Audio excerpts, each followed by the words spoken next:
Hello and happy World Book Day. I am Miss Roche and today I'm going to be reading you Sweet Porridge, which is one of the Grimm tales.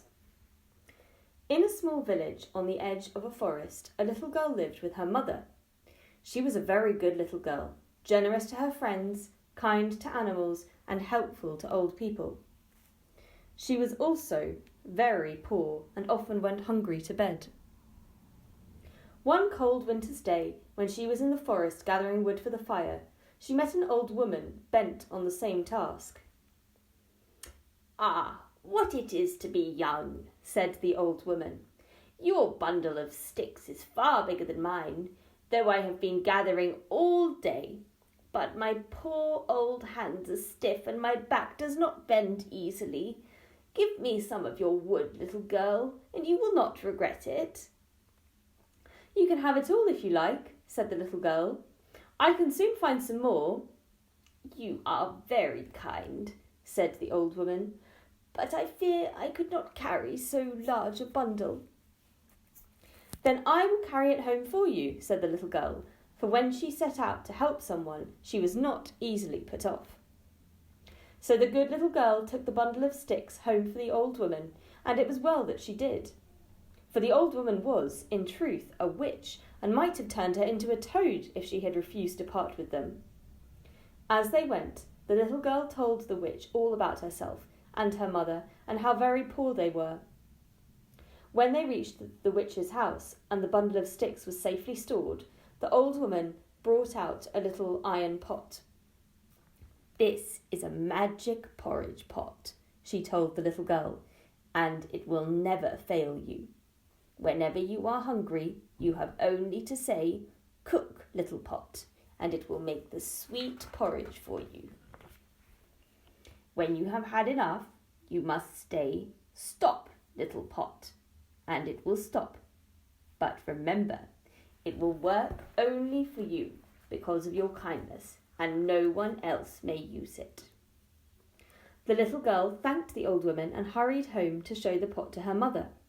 She began to tell her what the witch had said, and no sooner had she spoken the words, "Cook, little pot," then the iron pot began to bubble and plop.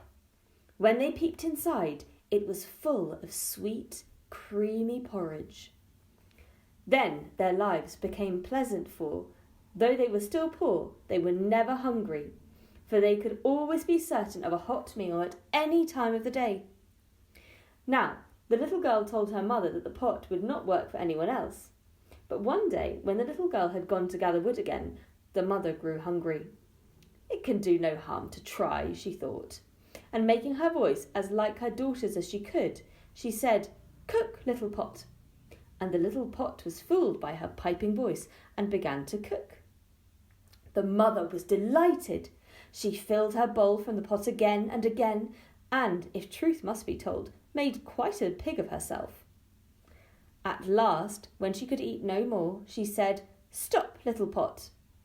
But this time she was so full that her voice sounded deep and breathless and not at all like the little girl's.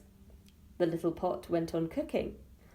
"Stop, little pot," said the mother again, but the little pot was not to be fooled a second time. The porridge bubbled up and suddenly poured over onto the table. The mother ran about, mopping at it with cloths, and all the time crying out, "Stop, little pot."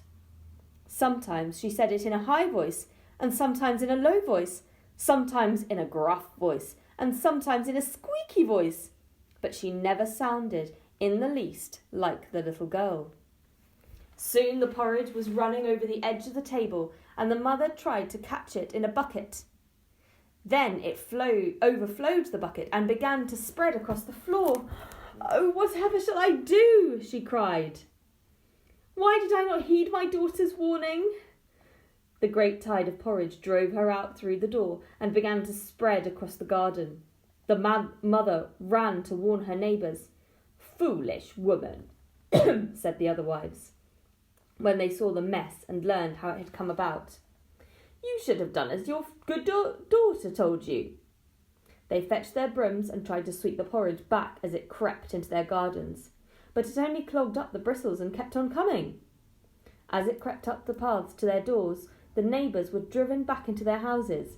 Locking their doors and fastening their windows, they watched in dismay as the porridge ran up the walls outside. The light grew dim as it covered the windows. Meanwhile, the mother had run up the hillside and into the forest in search of her daughter. The good little girl, who was patiently gathering her sticks, heard her mother's voice calling through the trees, "Daughter, daughter, come quickly before the whole village is drowned in porridge." "Oh, mother," said the little girl, "what have you done?" "I meant no harm," said the mother tearfully.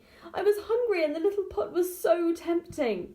Only stop the porridge and I will never, never do it again." They ran to the edge of the forest and saw that the porridge had spread into a great lake with only the roofs and chimneys of the village to be seen. Without wasting a moment, the little girl cried, "Stop, little pot!" as loudly as she could, and deep down beneath the porridge, the magic pot heard her. At once it stopped, and the village was saved. The mother had learnt her lesson, and in future always did as her daughter said. But as for the porridge, well, the people in the houses had to eat their way out, and those who were out working in the forest and field had to eat their way back in.